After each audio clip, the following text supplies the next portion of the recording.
लोग पढ़ेंगे भेड़े और भेड़िए कहानी से क्वेश्चन आंसर डिस्कशन करेंगे।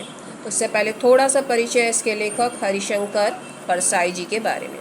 इनका जन्म हुआ था 22 अगस्त 1924 को मध्य प्रदेश के होशंगाबाद जिले में, और इनकी मृत्यु है 10 अगस्त 1995 को। ये मोस्टली व्यंग्यात्मक लेखक थे। डेट मीन्स कमेंट करके बोलते थे। कमेंट क्या हुआ? सीधे सीधे नहीं बोला, घुमा फिरा के बोला, तो इसको बोलते हैं व्यंग्यात्मक शैली लिखने की। और जो मोस्टली जो समाज में और राजनीति में जो भ्रष्टाचार है वही इनका निशाना होते थे। तो भ्रष्टाचार को दिखाना और जो किस तरह से जनता का शोषण हो रहा है इसको दिखाना, यही कहानी का उद्देश्य रहा है। पहला कोटेशन लेते हैं। ज्यो ज्यो चुनाव समीप आता, भेड़ों का उल्लास बढ़ता जाता। ज्यो ज्यो चुनाव समीप आता, भेड़िए का दिल बैठता जाता। तो इसमें भेड़े किसका प्रतीक है? भेड़े भोली भाली जनता का प्रतीक है। और भेड़िया किसका प्रतीक है? भेड़िया उन भ्रष्ट नेताओं का प्रतीक है जो भोली भाली जनता को बेवकूफ़ बनाकर अपना उल्लू सीधा करता है, अपना काम निकालता है। अब भेड़ों का उल्लास क्यों बढ़ रहा था? भेड़ों का उल्लास इसलिए बढ़ रहा था क्योंकि जंगल में प्रजातंत्र आने वाला था। प्रजातंत्र यानी डेमोक्रेसी। और भेड़ें ये सोचकर खुश हो रही थी, अगर प्रजातंत्र आएगा तो वे अपनी मर्जी का नेता चुन सकेंगी, क्योंकि बहुमत भेड़ों का था। भेड़ों की संख्या ज़्यादा थी। बहुमत यानी मत यानी वोट। तो ज़्यादा से ज़्यादा वोट भेड़ों के ही पड़ने वाले थे, क्योंकि उनकी संख्या ज़्यादा थी और वो अपनी मर्जी का नेता चुनती। और उनका अगर बहुमत आ जाएगा तो वो उनके हितों के बारे में सोचेगा, उनकी भलाई के बारे में सोचेगा। यही सोचकर वह खुश हो रही थी। और भेड़िए का दिल क्यों बैठ रहा था? अब जाहिर बात है, भेड़िया क्या है, भेड़ों को खाकर ही जिंदा था। और अगर बहुमत भेड़ों का आ गया तो भेड़िया ये सोच रहा था कि वह खाएगा क्या अब उसे घास फूस खाना पड़ेगा। तो यही सोचकर वह डर रहा था। अब नेक्स्ट क्वेश्चन इससे पूछ सकते हैं कि भेड़िए की समस्या का समाधान किसने किया?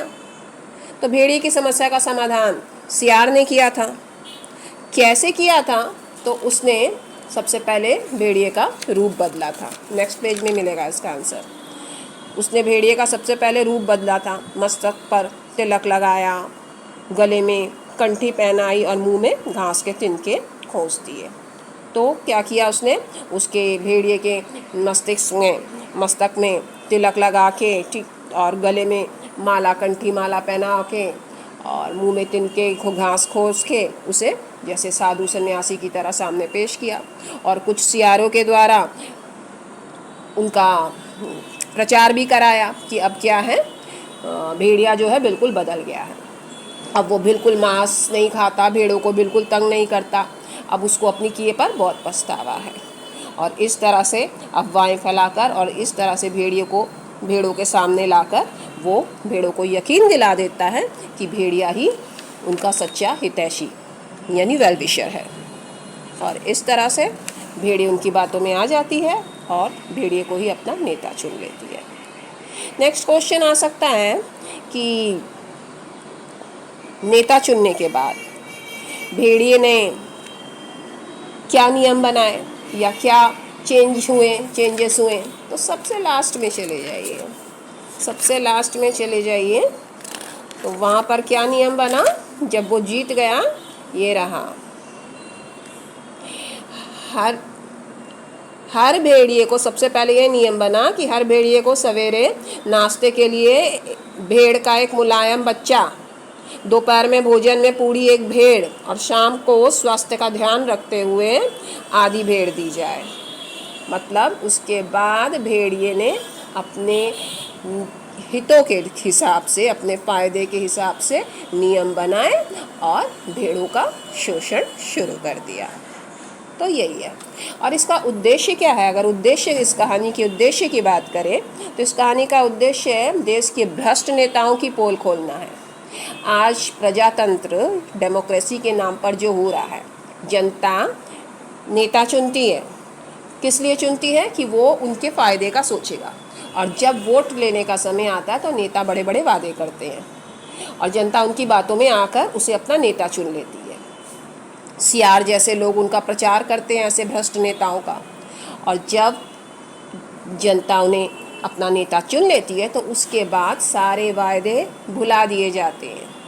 नेता जितने हैं वायदे भुला देते हैं और उसके बाद सिर्फ और सिर्फ वो अपने फ़ायदे की सोचते हैं और उसी हिसाब से वो कानून बनाते हैं और जनता पिसती रहती है, उनका शोषण होता रहता है। इसी रूप डेमोक्रेसी जब प्रजातंत्र के इसी रूप को दिखाना इस कहानी का उद्देश्य है कि एक्चुअल में क्या हो रहा है। नेक्स्ट लेते हैं, पशु समाज में इस क्रांतिकारी परिवर्तन से हर्ष की लहर दौड़ गई कि सुख समृद्धि और सुरक्षा का स्वर्णयुग अब आया वह आया। तो इसमें क्वेश्चन क्या पूछा जा सकता है, वह क्रांतिकारी परिवर्तन क्या था? तो क्रांतिकारी परिवर्तन यही था कि जंगल में प्रजातंत्र की स्थापना होने जा रही थी। पशु समाज को ये लगा कि अब उनकी सभ्यता उस स्तर में पहुंच गई है कि वहाँ एक अच्छी शासन व्यवस्था होनी चाहिए और इसलिए उन्होंने प्रजातंत्र की स्थापना करने की बात कही। तो यही उनका क्रांतिकारी परिवर्तन था। तो इसके लिए वह खुशी की हर्ष की लहर क्यों दौड़ गई थी? क्योंकि प्रजातंत्र की स्थापना से पशुओं को ये लग रहा था कि प्रजातंत्र की स्थापना से वह अपनी मर्जी का नेता चुनेंगी और उनकी अपनी मर्जी का नेता होगा तो वे उनके हितों, उनकी भलाई के लिए कानून बनाएगा। जंगल में कोई किसी को सताएगा नहीं, तो ऐसा कानून आएगा, सब सुख शांति से रह सकेंगे। यही सोच के पशु समाज खुश था।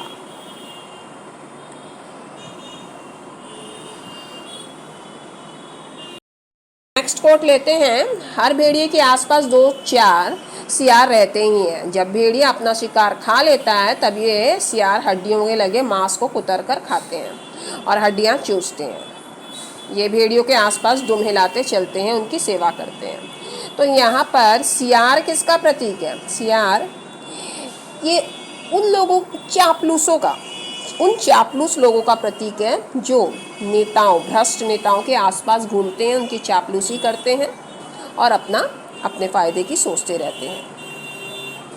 ये क्या करते हैं? ये लोगों के बीच में भ्रष्ट नेताओं का प्रचार करते हैं, गलत अफवाहें फैलाते हैं और इस तरह से लोगों के मन में एक भ्रष्ट नेता की एक अच्छी छवि बना के खड़ी करते हैं ताकि वह उसे ही वोट दे और उसे ही अपना नेता चुने। और जब वह नेता चुन लिया जाता है तो भोली भाली जनता तो पिसती ही है, नेता अपना आराम से रहता है और ये चापलूस भी अपना फ़ायदा लेते रहते हैं। तो ये उन्हीं का प्रतीक है सियार। और ये क्या है, भेड़िया जब भेड़िया अपना शिकार खा लेता है तो ये सियार हड्डियों में लगे मांस कुतर कर खाते हैं। तो इसका क्या मतलब है? कहने का मतलब है भेड़िया यानी नेता, भेड़िया नेता का, भ्रष्ट नेताओं का प्रतीक है। तो वो जनता का जितना शोषण कर सकता है वो करता है और बचा कुचा जो होता है वो ये चापलूस करते हैं, वो बचा कुचा शोषण वह करते रहते हैं, नेताओं की चापलूसी करते हैं और अपना उल्लू सीधा करते रहते हैं और जनता का शोषण करते रहते हैं। तो ये इस तरह से अपना फ़ायदा करते हैं और मौके बेमौके पर हुआ चिल्लाकर जय बोलते हैं। कहने का मतलब ये जो चापलूस हैं, मौका कभी वोट आया जैसे क्या होता है, जगह जगह पर भाषण दिए जा रहे हैं, उनका प्रचार किया जा रहा है। तो ये यही कर रहे हैं, जय जयकार करने लगते हैं, उस ये नेता आपका ये फ़ायदे का ये सोचा है, उसने ये कानून पास किया, उसने वो किया। तो ये सारे लोगों के सामने ये छवि बनाते हैं कि ये नेता आपके लिए बहुत अच्छा है और इस तरह से नेता की जय जयकार करते हैं, लोगों के बीच में गलत अफवाहें फैला के उनका बहुमत हासिल करते हैं। नेक्स्ट अगर लें ये लाइन, बड़े भोले हैं आप सरकार, अरे मालिक रंग रूप बदल देने से तो सुना है कि आदमी तक बदल जाता है, फिर ये तो सियार है। तो इसका प्रसंग क्या हो सकता है? प्रसंग यानी सिचुएशन, किस सिचुएशन में ये बात कही गई होगी? तो ये उस समय की सिचुएशन है जब बूढ़ा सियार जो था भेड़िए को नेता बनाने के लिए 3 सियारों को रंग कर लेकर आता है, जो भेड़िए का झूठा प्रचार करने वाले थे। भेड़ों के बीच जाकर भेड़ों का बहुमत हासिल करने के लिए भेड़िए का झूठा प्रचार करने वाले थे। तो ऐसे में जो भेड़िया है उसे थोड़ी शंका होती है इस बात की, वो शंका मतलब डाउट होता है कि ये क्या ये उपाय जो है काम करेगा। तब ये उस सिचुएशन की बात है, तब ये बात कही गई है।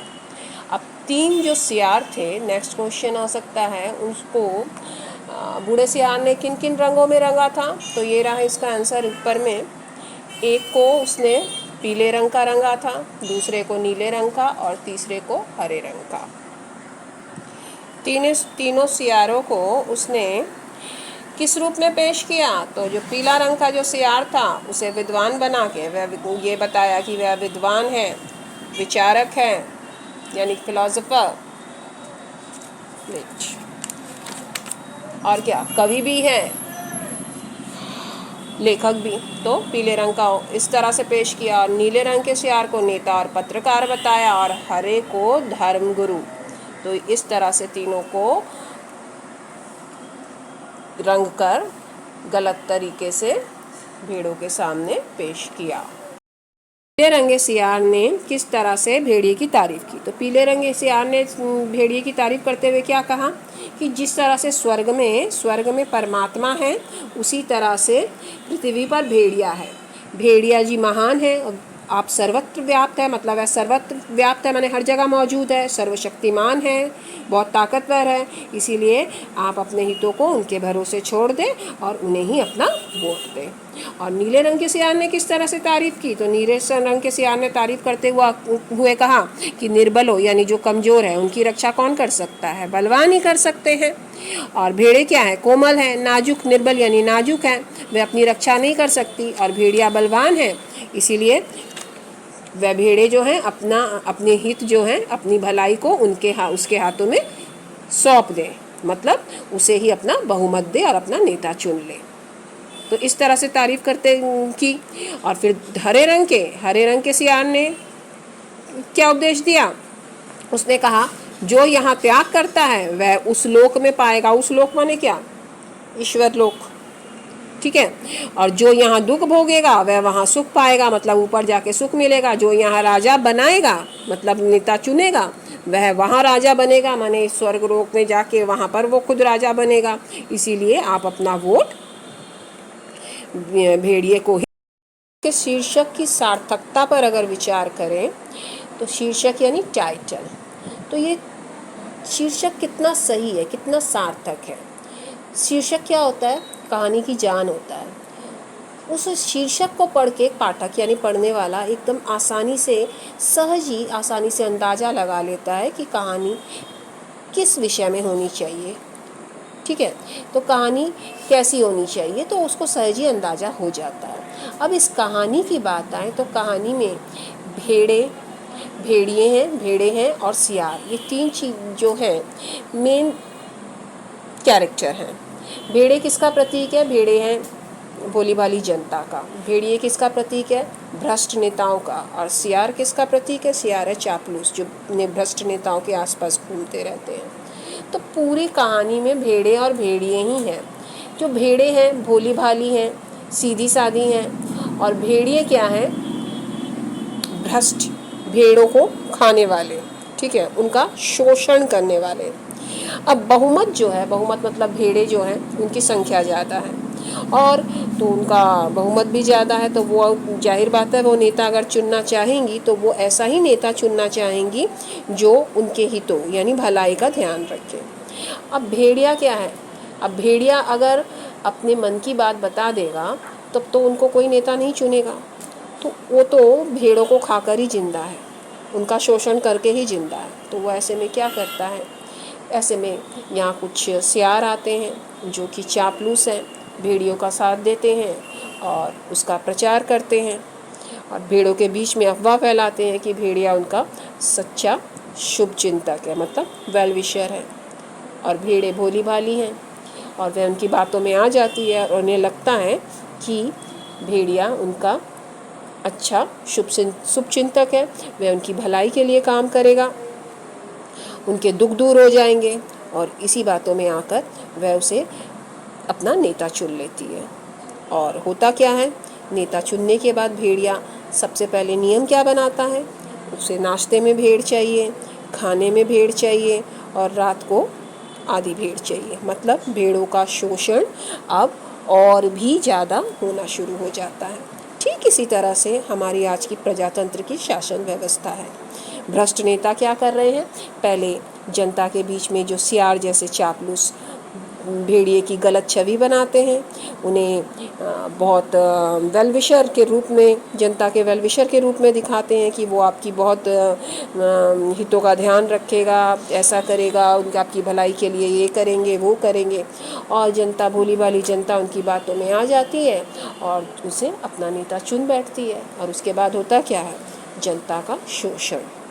और नेता जो है बस अपने हितों का, अपनी भलाई के लिए ही सोचता रहता है, जनता का शोषण होता रहता है और STR जैसे लोग, चापलूस भी अपना जेब भरते रहते हैं। तो ये चलता आ रहा है। तो इसमें इस हिसाब से देखें तो पूरी कहानी में भेड़े और भेड़िए के इर्द गिर्द ही कहानी घूमती है।